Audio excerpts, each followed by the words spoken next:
If you're feeling like life is too peaceful and want to experience the thrill of a character in the movie The Purge, don't waste your money on a ticket to Hollywood. Buy a one-way train ticket to Bradford here. The sign, "Welcome to the City," should be changed to "Good luck surviving the night." At least. That is the image of Bradford being portrayed to the rest of England, not by its industrial or community history, but by warnings.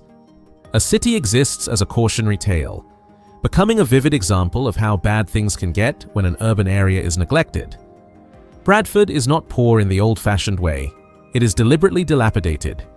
The magnificent Gothic structures still stand there, but not to celebrate art. Rather, they shield the shady activities that take place openly in broad daylight.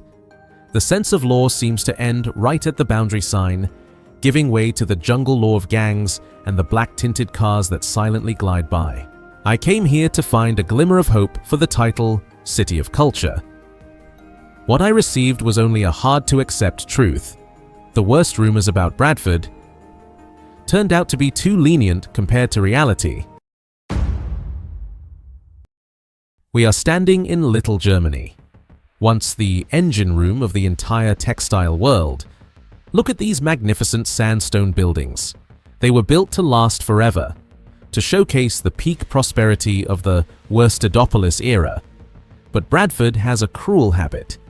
It only displays its splendor in places where the remnants of the past still linger. As soon as you take your eyes off the intricately carved Victorian friezes, reality will slap you in the face with a dull grey of neglect. Bradford is not poor due to a lack of resources. It is poor because it was once too rich. The contrast here gives a chilling feeling. You might be standing in front of a $1 million Gothic revival structure, but right beneath your feet are peeling walls that look like they have a form of urban necrosis. The magnificent stone castles of the wool barons of yore are now covered in layers of black soot, their windows boarded up or shattered like the empty eye sockets of a soulless corpse. Walking deeper into the side streets, you will see the true legacy that this empire left behind: broken bricks and unfinished projects. The most painful symbol is the central area that was once flattened to build the Westfield shopping center, but then lay abandoned for over a decade, leaving a deep pit filled with mud, excrement, and waste that the locals call the Bradford Hole. It's not just a planning failure, it's an open wound in the heart of the city, where order has retreated to make way for weeds and desolation. Here, you begin to see something very specific: urban waste scattered everywhere, from old, tattered mattresses to household garbage spilling onto the streets. Each layer of the city, when peeled away, reveals a complete dissonance with the rest of England. One side trying to put on makeup with the title of City of Culture. The other side a reality reeking of sewage and the despair of chronically unemployed faces. Bradford is like a house with a living room cleaned up to welcome tourists. While areas like Manningham or Little Horton are left to decay, when a building here is boarded up, it is not just dilapidated, it becomes a state of half-life. People don't come here to start anew. They come just to get by day in the cramped old buildings that have turned into bedsits. If this perspective makes you see the gap between the cultural facade and the year-round dilapidated life, please subscribe so we can continue this candid observation together. Because right behind that layer of crumbling bricks lies a more terrifying question. When law and order gradually retreat from these streets, what will fill that void? The answer does not lie in art exhibitions, but in the aggression on the streets, where a misplaced glance can cost you much more than an abandoned house. Bradford has a strange habit. It tries to convince you that everything is fine with bright posters about the title UK City of Culture 2025. But step out of the lights of Centenary Square, away from the paid exhibitions to beautify, and you will see an unvarnished reality. One can pour tens of millions of pounds into art exhibitions, while right under the shadow of the town hall, dangerous situation crime is gnawing away at the safety of residents hour by hour. It's like trying to stick a shiny band-aid on a severely infected wound. It might look eye-catching on the evening news, but the people's pain is something that can't be hidden. Look at these telling numbers before someone calls them prejudice. As of early 2025, Bradford recorded a frightening crime rate: 122 incidents per 1,000 residents. This figure is not just a dry statistic on paper, it is 22% higher than the overall rate for the entire West Yorkshire County and far exceeds the national safety average. Most frightening is the surge in dangerous cases, with over 23,282 incidents recorded in just 1 year. Bradford is not just bad in a vague sense. It firmly stands on the list of the most dangerous cities, not only in England, but also in Europe. When compared to Cardiff or Sheffield, which are 30% safer, you will understand why the English have a particular hatred for this place. But the danger here is not just in the dangerous situation, it lies in a retreating social order. The downtown and city centre areas now resemble a white zone of the law, where antisocial behaviour occur openly as part of the landscape. Many residents admit they no longer dare to step outside after sunset, because at that time, the city does not belong to the taxpayers, but to those lurking in the shadows of abandoned buildings. When the authorities expect to attract 3.3 million tourists here to experience culture, while the very residents themselves are not even sure if they can walk to the post office without encountering trouble. I wonder, can 1,000 cultural events cover up the fear that has deeply penetrated the bones of the local residents? Are we witnessing the most desperate lipstick on a pig effort in the history of urban governance, where art is used as a facade to cover the complete failure in maintaining public order? If you find these realistic perspectives more worth pondering than flashy advertisements, consider joining the channel by subscribing, so we don't miss the next stark truths. Because the insecurity in the soul can sometimes be scarier than shattered bricks, especially when it is driven by an unwanted culture, lawlessness right on the arterial roads. If you think that the danger of Bradford is only found in the dark alleys, then you are mistaken. Here, the aggression is motorized and it's speeding away on 4 wheels. Welcome to the capital of hit and run, where traffic laws seem to be mere suggestions. In Bradford, driving is not just about getting from one place to another, it's a display of lawless power. Don't be surprised when you see modified cars revving wildly, running red lights, or casually driving the wrong way in broad daylight as if they were in a video game without a reset button. There is a number that will truly make you shudder. Bradford holds the record for the highest rate of disqualified drivers in the UK. For every 191 people you meet on the road, there is 1 person banned from driving, a rate that is double the national average. It is no longer an isolated phenomenon, it is a systemic disease. When order retreats, the streets become a battleground for ghosts driving without insurance, without licenses, and seemingly without remorse. A local resident once told me that driving through areas like Manningham or Leeds Road is like stepping into another world, where the priority rules that are a source of pride for the British have completely vanished. Although West Yorkshire Police launched Operation Steerside in 2016 to regain control, the situation seems to have only worsened after the pandemic. Thousands of tickets have been issued, hundreds of vehicles seized, but the sound of revving engines still tears through the night like a challenge. What is the consequence? An invisible, punitive tax imposed on law-abiding citizens in the form of exorbitant car insurance premiums. A steep price just to live next to those who disregard the lives of others. Bradford is not just a notorious city, it is a place where the minimal courtesy of a civilized society has been crushed under the wheels of aggression. I wonder, is the madness on these streets a reflection of a deeply disconnected society, when people no longer respect the road markings? Do they still respect any other common values? If you feel the need to stay alert to the postcard beauty and want to look directly at these stark hidden corners, please subscribe so we can continue the journey of peeling back reality together. Because the true cost of lawlessness is not just measured in insurance money, but also lies in the economic trap tightening around the future of thousands of people here. If you browse through real estate websites in England, Bradford appears as a strange, promised land. Amid the cost of living storm sweeping through the land of fog, Finding a house at a price only a fraction of that in Leeds or Manchester seems like an unmissable bargain. But be careful with those numbers. In Bradford, cheap prices are not a bargain, they are a trap set by multifaceted deprivation. When you buy a house here, you are not just paying for bricks and mortar, you are buying a ticket into a failing economic system. Bradford represents a painful paradox. It is one of the cities with the lowest cost of living, yet it is the 13th poorest local authority in England. The poverty here is not just in the wallet, it lies in the social structure. Nearly 1/3 of the children here live in absolute poverty, a rate so high that it makes one wonder where the future of this city lies when the next generation starts life from the bottom of the abyss. It is like an urban hereditary disease. Poor education leads to low-income jobs, and low-income jobs further reinforce the decay of the living environment. While the neighboring city of Leeds has successfully transformed into a thriving financial center, Bradford still struggles to find hope amidst the ashes of its old industry. The job market here is dominated by low-skilled jobs where people can only manage to survive rather than thrive. The consequence is a silent yet brutal brain drain.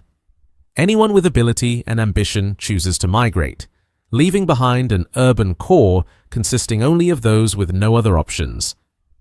The city centre is now the domain of pound shop discount stores, pawn shops, and low-quality fast food outlets, an economic ecosystem that survives solely on the deprivation of its residents. What is the real price you have to pay for those cheap prices? That is the cost of security, the exorbitant insurance fees, and above all, the erosion of mental health when living in a space where neglect is the norm. They try to use the title cultural city as a painkiller, but it seems too extravagant compared to the reality of families facing multidimensional deprivation daily. You may own a house, but you will soon realize you are trapped in an island of stagnation. If you find these analyses help you see through the fog of flashy real estate advertisements, consider a gentle subscription button so we can continue exploring reality together. Because economic collapse is sometimes just an excuse for a deeper rift. Walls not built of bricks, but dividing this city into fragments of alien souls. Imagine you are strolling down a traditional English street with its old pubs, but just around the corner, the world you thought you knew completely disappears. Bradford is not a melting pot where cultures blend. It is a collection of isolated enclaves, psychological islands living side by side but never truly touching.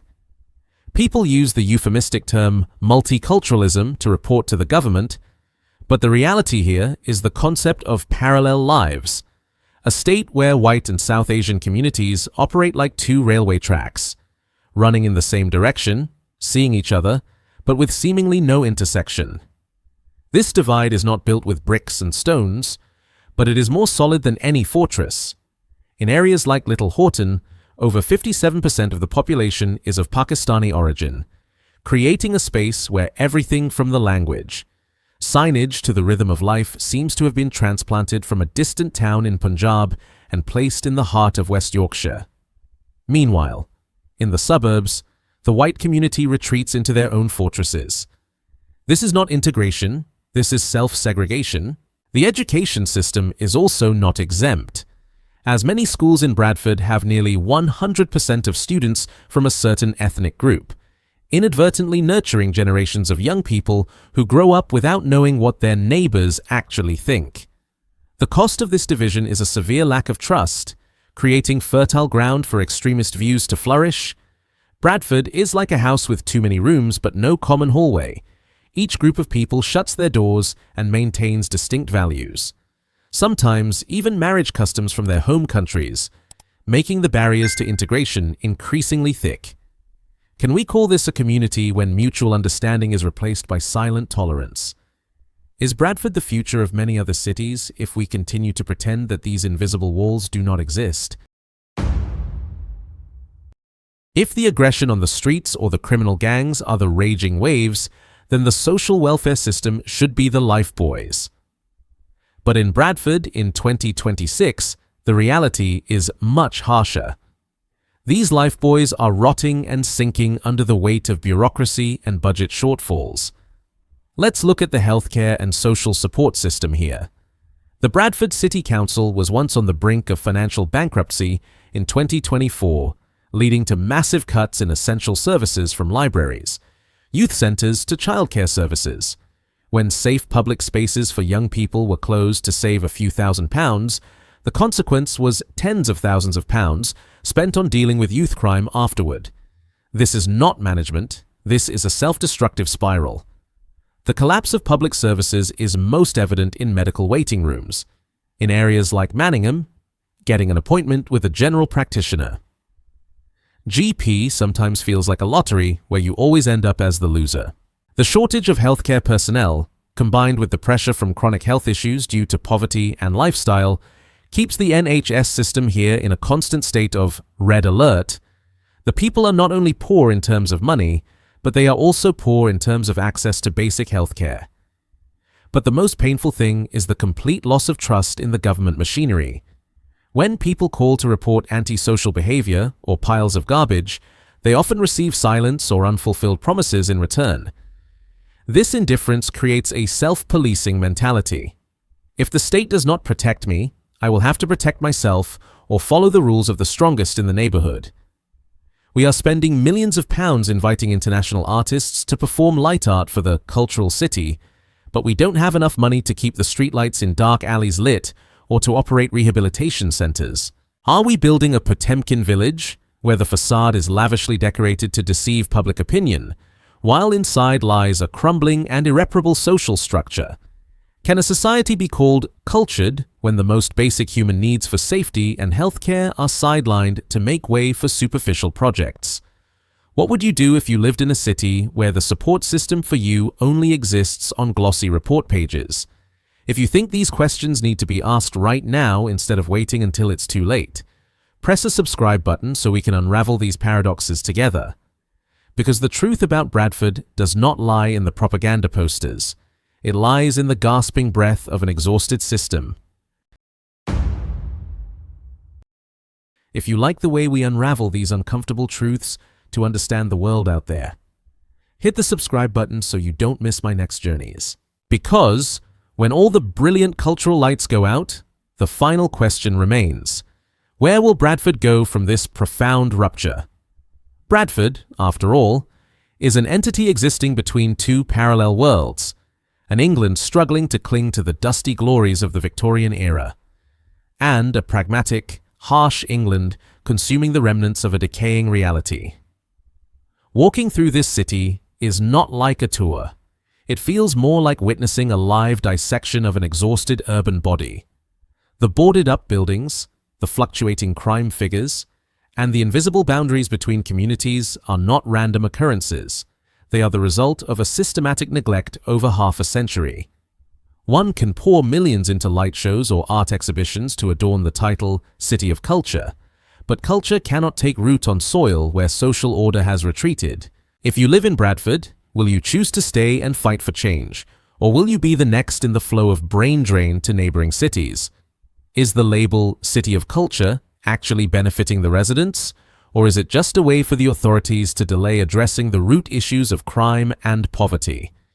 If these raw footage and candid perspectives help you understand the reality behind the glossy travel postcards of England, please leave a like and share this video with those who are also questioning the future of modern cities.